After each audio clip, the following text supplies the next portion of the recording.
dat wat hy sê daar staan geskrywe. Okay?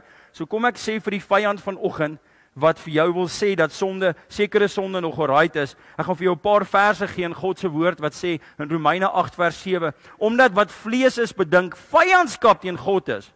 Want dit onderwerp hom nie aan die wet van God nie, want dit kan ook nie. So die belangrike woord daar is dat enige iets in die vlees wat die gees oorwin, is vyandskap teen God.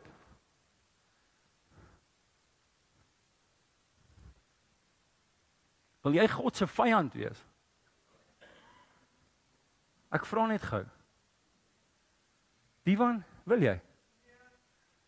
Ja, ek is saam met jou op dit. Wil jy, Mika, God se vyand wees? Wat dink jy, Renie? Gaan ons God se vyand wees? Ons woorde bepaal nie of ons God se vyand is nie, ons aksies